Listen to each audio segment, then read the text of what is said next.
আমি রামনারায়ণ গৃহস্থের অমৃত কথা চ্যানেল থেকে আপনাদের কাছে এসে গেছি। এই যে আমি আমার আজ সিধু ভাই আপনাদেরকে একটা আবৃত্তি করে শোনাবে, পরে সিধু ভাইয়ের গুণাগুণ সব বলবো। বিশাল ভালো ছেলে, খুব ভালো ছেলে। সিধু ভাই তুমি একটা ভালো করে আবৃত্তি করো তো। বলবো? হ্যাঁ বলো। বিশ্বকবি রবীন্দ্রনাথ শেখার প্রশ্ন বলবো? হ্যাঁ বলো বলো। ভগবান তুমি যুগে যুগে দূত পাঠাইছ বারে বারে জহিং সংসারে, তারা বলে গেল ক্ষমা করো সবে, বলে গেল ভালোবাসো অন্তর হতে বিদ্যের বিছানাসো, বর্ধনের দ্বারা স্মরণের দ্বারা তবু বাহির দ্বারে আজ তুমি ফেরো তাদের ব্যস্ত নমস্কারে।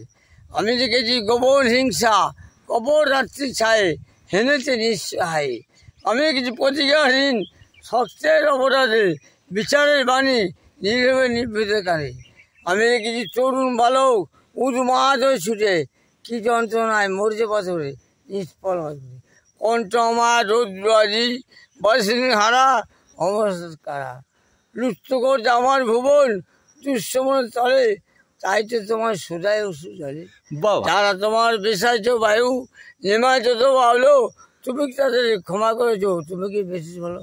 বাহ বাহ বাহ, বড় সুন্দর। আরেকটা হোক, আরেকটা হোক, আরেকটা হোক। মনে নাই, আর মনে নেই? না না মনে আছে, তুমি বলো। তুমি শুরু করলে অনেক আবৃত্তি করতে পারো, বলো আরেকটা। দুই পেজ সামান্য মনে আছে। হ্যাঁ বলো।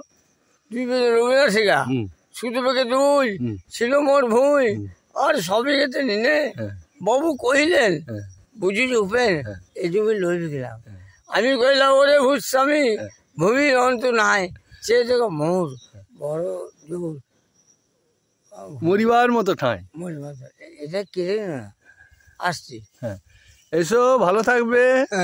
এই যে দেখুন সিধু ভাই, দেখুন চলে গেল।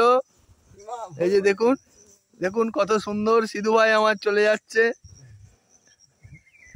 এই যে সিধু ভাই, এই যে দেখুন, এই ছেলেটির কথা বলছি, খুব বড় সুন্দর ছেলে, বুঝলেন?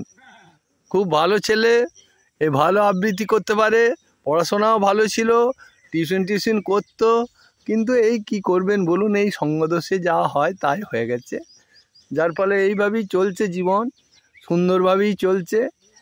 আর বাড়িতে প্রতিষ্ঠিত মা কালী আছে, ওই কালীর পূজা টুজাও করে, আর এদিক ওদিক চলে। বড় ভাইটিও ঠিক এরকমই। যাই হোক, কিছুদিন আগে বড় ভাই মারা গেল, আর এই ছোটো ভাইটি আছে।